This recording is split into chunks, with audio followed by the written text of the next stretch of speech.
Welcome to the Hot Lava Podcast. Kevin Acee, Padres beat writer for the Union-Tribune. Ryan Finley joining me, or I'm joining him because he's the sports editor of the Union-Tribune. He's in San Diego. I'm in Atlanta after the Padres were swept in Toronto, which came on the heels of being swept in San Diego by the Mariners. So the Padres have lost 6 in a row. I would like to break down what's happening now, what the Padres season looks like, but I always defer to you, Ryan. Where would you like to start? Yeah, I'd like to start there. They've lost 6 in a row. I thought that yesterday was a step in the right direction. They indicated as much after the game. But losses are losses, man. And they've lost 6 in a row. And this is not a team that's – all the things they were doing early in the season, they don't seem to be doing now. Whether playing good on defense, having a solid bullpen. It just seems like everything's kind of unraveling a little. On a scale of 1 to 10, Kevin, how concerned are they and how concerned are you that this is the start of something that they may not be able to pull out of anytime soon? Yeah, when we bring up when we say the Padres think, so that's an interesting question. I don't think they are too concerned, but some of they are concerned. Like, it's clear in their play, right? Like it feels tight. Yesterday was better, for sure.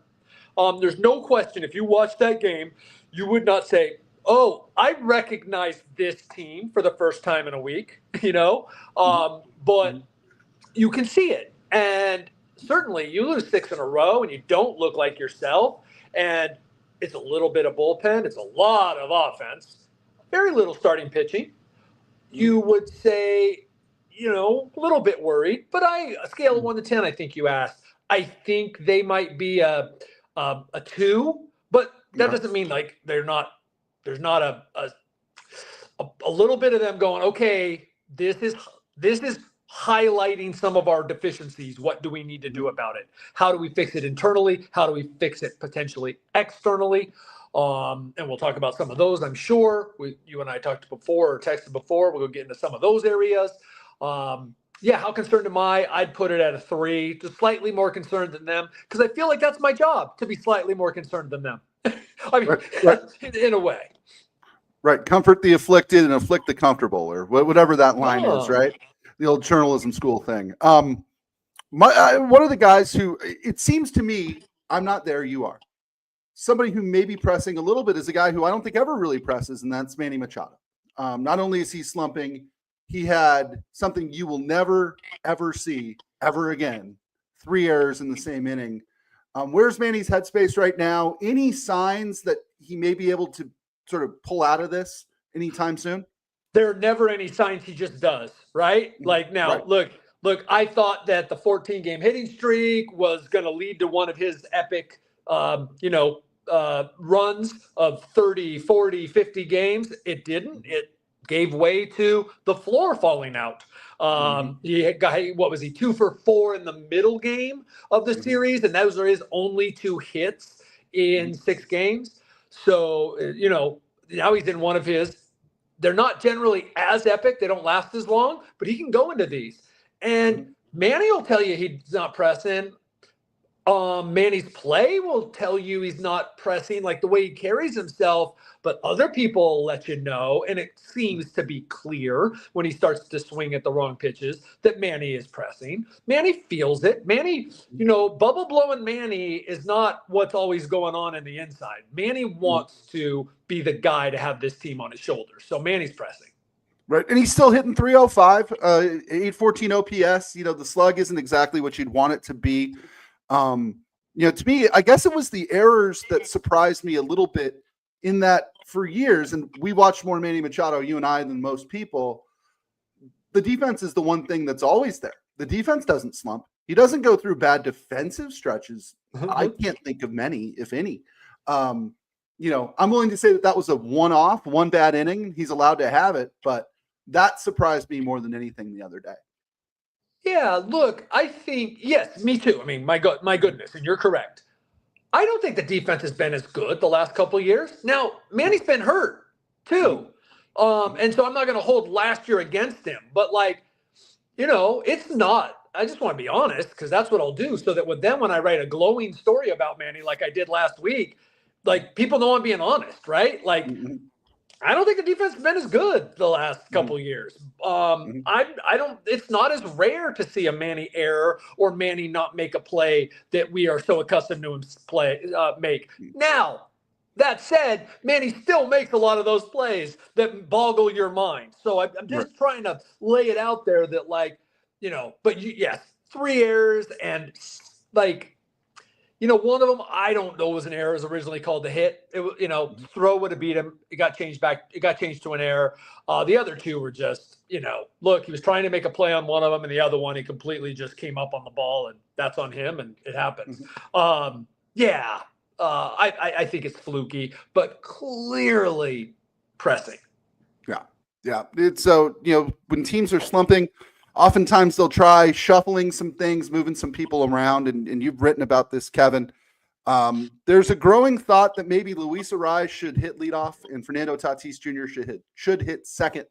Mike Schilt doesn't seem willing to make that leap just yet. What are the pluses and minuses of doing this?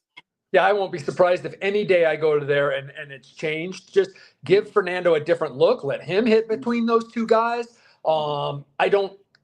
It's almost like a coin flip, though. We could spend the beauty of lineups, right, is they just don't matter.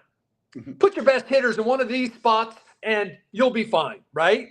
But then it can matter, and we all love to talk about it so much. I'm generally the guy who doesn't get into too deep into lineup construction. So there are, things of like, well, yeah, why wouldn't we have Fernando batting second? Well, then there's this to say that, well, but what a great guy to have leading off. And well, I say let him see some different kinds of pitches. Let him be pitched to a little differently with a rise on, with Manny behind him.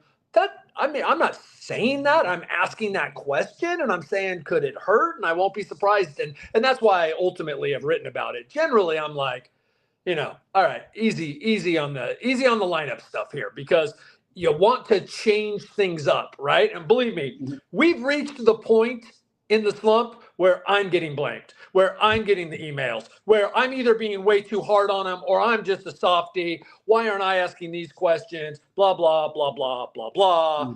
And, I guess that's why the Phillies and the Cubs and the Yankees have won so many World Series recently, is because the media is so good there. Whatever. I generally am like, look, it's been my experience based on having been reactionary that a lot of times, like most of the time, it just doesn't matter. I do think, hey, the definition of insanity, right? And don't get me wrong, I'm not saying this is insane to just keep the same lineup, okay? Tatis could go out and hit 2 bombs tonight on the leadoff spot. But keep doing the same thing over and over. Maybe just a little something. And there is merit there. And by the way, there's precedent there. They batted 1-2 there last year, and that went pretty well. Yeah. And Luis Arraez, he has one superpower, right? It's reaching first base. Ideally, I know he doesn't look like your average leadoff hitter. Doesn't look like your average first baseman. Neither does Kyle Schwarber. Right. But the goal is to get on base and set the table for the next guy. Luis Arraez in the leadoff spot, to me, makes perfect sense. Really does. Absolutely. And by the way, I just want to point this out. Kudos to Luis Arraez. He's got a little bit of the slug back. He's got 3 triples. And he didn't get his first one till middle of April, maybe. So I think he has the most in Major League since then. He's got a number of doubles recently. I'm talking like Luis is finding gaps and down the line. And you just really see him like looking at the field. You see him working it, and they're starting to fall, which they weren't earlier. And so kudos to him, because that was missing last year.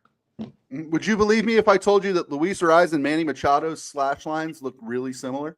Arraez is hitting 304 with an OPS of 777. Machado's just a hair under that in batting average and just a hair over that in OPS with an OPS of 814 and a batting average of 305. If this continues, Ryan, like I've been like really, I've asked questions. I've been really, kind of standoffish to the whole Manny needs to slug. If this continues, that's a disappointment. Yeah, absolutely. You're not paying Manny Machado what you're paying Manny Machado to hit 300, right? You'd take 265 and more slug because somebody on this team has to hit home runs. And apparently that somebody is Gavin Sheets and only Gavin Sheets. Yesterday, one of the downsides, I think, of the Padres losing the way they did yesterday in extra innings, a walk-off hit, extending that losing streak, is that I think it sort of buried what would have been a performance of the season so far by Gavin Sheets, right? 2 home runs yesterday, continues to do good things. 286, 830 OPS. This is their 5. Gavin Sheets, who's a guy who, that slug component just was not there with the White Sox hardly at all. What's his career high in home runs? It's not much. I just he's did got a chart 8 or on 9 this. now for the Padres. I just did a chart on this. I believe it's 11, but the guy, it certainly wasn't last year when he got all the plate appearances that he had. But his high in home runs is 15 in 2022, and that was in, by the way, 410 plate appearances. So give him another 150 plate appearances, and you're talking about a 24, 25, 26 home run guy. If, obviously that has to play out. But he's at 160 plate appearances now almost, and he's earned himself some more playing time. Yeah, absolutely. Can he be their left fielder? It didn't look like it. I think they're going to continue to try that. Yeah, they face a lefty tonight in Chris Sale and then 2 righties. So we could see that. Heck, we could see Tyler Wade there. I think we're going to continue to see Jason Hayward there. But that's something that we're keeping an eye on, right? Like, they can't keep getting bottom 3 production out of their left fielders. I mean, they could, I guess, if the core was still going like the core was, but they can't. I don't know that they're actively looking, as in I haven't heard anything other than I know they're looking. I've had that mentioned that they're, they might have to go outside, right? But their hope is that it's Tyler, or it's Hayward, it's Lockridge, it's Wade, it's Sheets, it's Ornelas. It's, somebody that they won't tell me about down there. I don't know. But their hope is that it's internal, but that they know that they got the whiteboard going, looking at left fielders they can get. Yeah, agreed. And, to expect Gavin Sheets to continue to do what he's been doing, probably, most guys do what their career says they'll do. And if Gavin Sheets were to continue hitting like this, it would be an all-time outlier season for him. You can't presume that production is going to continue all year long, is what I'm saying. Yes. That's fair. That's 100% fair. He had 501 plate appearances last year with a 660 OPS. Now, look, he had 410 plate appearances, hit 19 doubles, 15 home runs, had a 706 OPS in 2022. If they get a 706 OPS out of Gavin Sheets and the other guys perform for $1.6 million, signed him on a minor league deal, control him for another 3 years, I think, 2 years, that's a score right there. What is he at right now? 830 OPS? Sure. I'd be willing to take the under on that. But also Gavin Sheets made some changes, and outliers do happen. The guy he hasn't slumped, but there's been some times where you're like, oh, yeah, there's Gavin Sheets. That's why and then, has had some big games, has some good hits. It was funny yesterday, Schilt made this comparison. No, I want to make clear, he wasn't comparing Gavin Sheets to Mark McGwire. He was talking about the similarities in terms of Gavin Sheets is at bat against the lefty to get what was the go-ahead run in the 11th after hitting 2 home runs, right? Temptation to be the hero again. Well, he was the hero, or would-be hero, because he reached down on a really good pitch by a left-hander to just knock a single into center field. That's smart, that's ability. And so he was talking about how Mark McGwire considered himself a hitter. who happen to have power. I don't know that that's Gavin Sheets, but he's a big, strong guy. But he really, sometimes you go, wow. And you know who sees the most pitches per plate appearance on the Padres this year? Gavin Sheets. Like, wow. Gavin Sheets is a good hitter. Yeah, Gavin, baseball players come in all shapes and sizes, right? We are just talking about Arise and Fernando Tatis Jr. Those two guys look like they could be playing in different leagues and different sports altogether. Gavin Sheets looks like sort of central casting version of a ball player, right? Big, strong dude, left-handed swing, pretty swing. I did not know, and I should know this, I did not know that they control him beyond this season. That could be a major coup for them. If he can do something between what he's done in his career and what he's doing right now, even somewhere sort of halfway in between that, that's a bargain for a big league regular, I think. Mm-hmm. Absolutely. I think that, it's real potential there. Again, to your point, we're 45 games. He has played 45 games. They're at 48.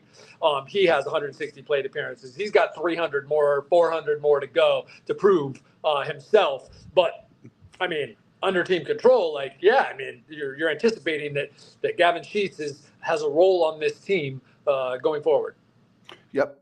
Padres Braves 3-game series starting tonight in Atlanta. Padres have lost 6 in a row. And what do they get tonight? Chris Sale and Ronald Acuna Jr. Welcome to Atlanta, Padres. This could be a tough one. Again, pitching matchups. We're going to start tonight. Nick Pivetta versus Chris Sale. Pivetta, away from Petco's, got a 5.2 ERA, but so much of that is sort of tainted by his terrible performance at Coors Field 2 starts ago, in which he gave up 6 earned runs in 4 innings. This should be an interesting matchup between two power pitchers, Chris Sale and Nick Pivetta. Chris Sale 2-3 with a 3.62 ERA. Right? The Padres did win. Yep. Padres did win when they faced Chris Sale on opening day. Yep. But always a tough opponent here in Chris Sale. 1.72 ERA over his last 5 games, 40 strikeouts in 31 and third innings. Much like the Braves, I think a little different than what you saw in that opening series. Yeah, it's a different team. On one hand, there's no Jurickson Profar. Counterpoint, Ronald Acuna Jr. is back, and they're playing much better baseball.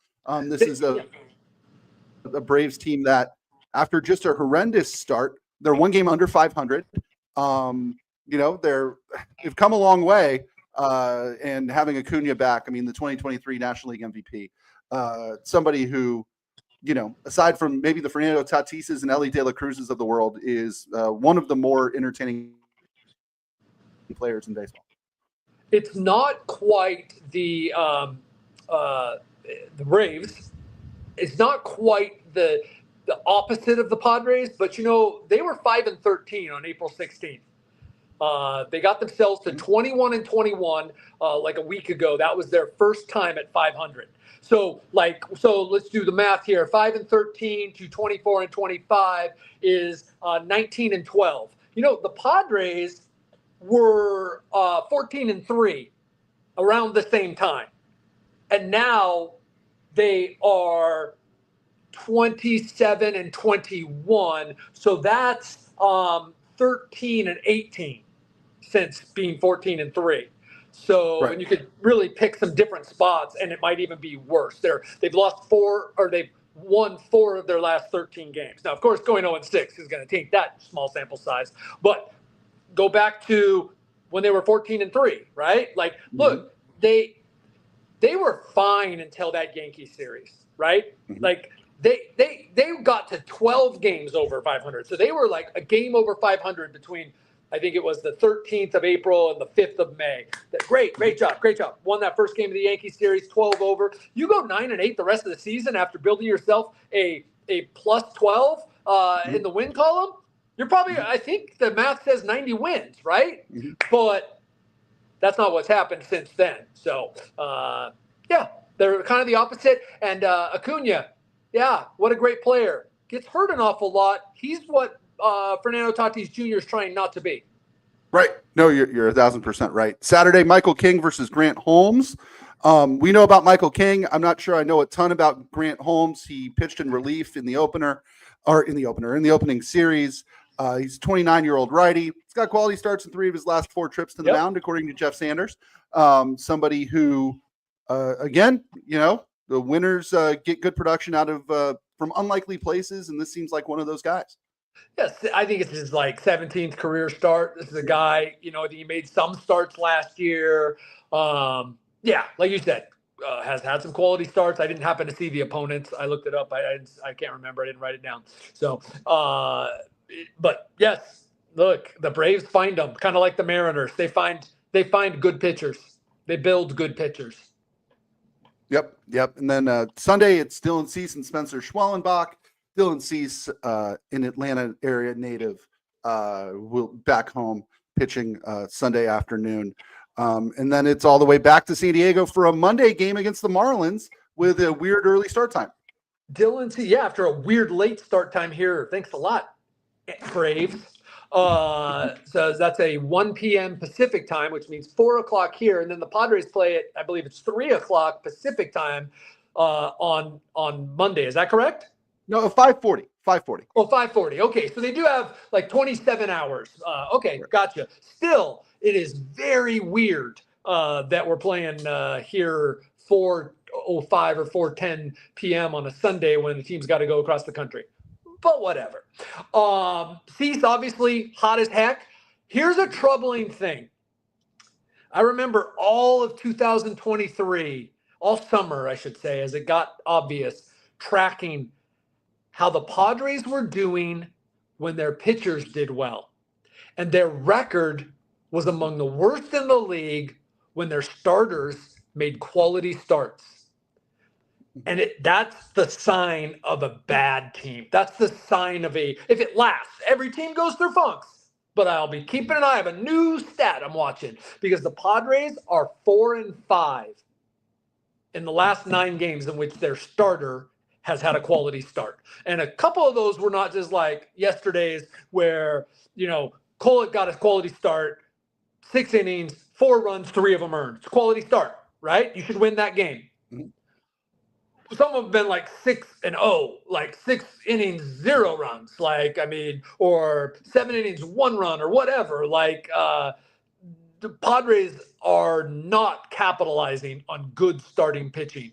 Whereas before, they were overcoming some shaky starting pitching. Their bullpen was picking up their starters. Now, this is two things. This is when you struggle, but also if it lasts, this is just what a bad team is. It's right. That you're not getting the things together in harmony, that you are finding a way to have one more run than the other team. That's one of the Schiltisms, one of the things that his players talk about. But that's how it happens, where your starter gives up 4 runs, 3 of them earned. You find a way to win, which is what should have happened yesterday. Could have happened, obviously. And that's what a good team will do more often than not. It's what the Padres have done, by the way, more often than not this year, just not lately. Right. And it's what the Padres did on opening day against the Atlanta Braves, right? They faced Chris Sale. They got down early, rallied, did just enough. Gavin Sheets had that pinch hit home run. This is what now I'm going to start quoting Mike Schill. Geez, what's happening to me? This is Winners Find Solutions time, right? You're facing Chris Sale in Atlanta, Ronald Acuna in Atlanta. You got to find a way to win somehow. And it'll be a tough first game of this 3-game series. Hey, Kevin, I always put you on the spot, and today's no different. Tell me about Truist Park. I love it. I mean, I do. It's in the middle of nowhere, right? But there are some Marriott properties, 3 of them, especially the one I'm staying at, very close, all of them within walking distance. I just messed up there. I never tell anyone where I'm staying. I'm going to have to put a pseudonym in. But I love it. Sorry, I'm looking out because I'm looking over at the ballpark. It's a neat ballpark. It's not funky. It's not tricky. It's not overdone. And it's in the middle of nowhere with a downtown feel because the Braves, to their credit, and believe me, everybody else in Major League Baseball's noticed, have built this. They own it. It's Braves Development Corp, I think. They've built apartments, hotels, or they own the land, they lease out, whatever. Restaurants, it's this incredible entertainment and shopping district. There's this Omni Hotel that looks over the ballpark. Not staying there; it's not a Marriott property. That would be great, though. And so it's a neat feel. I like the brick wall. I like it. I know that a lot of people get bugged by this one tradition they have here. I'm old enough to remember when it wasn't offensive, and I'm open-minded enough to not think that everyone in the ballpark's a racist when they do it. That they just love their team. It's a team with a lot of tradition. I happen to I really like it here.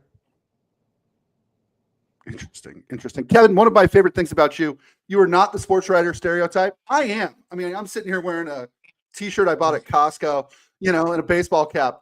But the one way you are the sports writer stereotype is your brand loyalty with Marriott. So there we go. There we go. Padres Braves 3-game series starting Friday night tonight from Truist Park, just outside Atlanta. Then they're back home to take on the Marlins Monday for a Memorial Day early start, 5:40 p.m. That'll do it for this episode of the Hot Lava Podcast. For Kevin Acee, I'm Ryan Finley. We'll see you next time.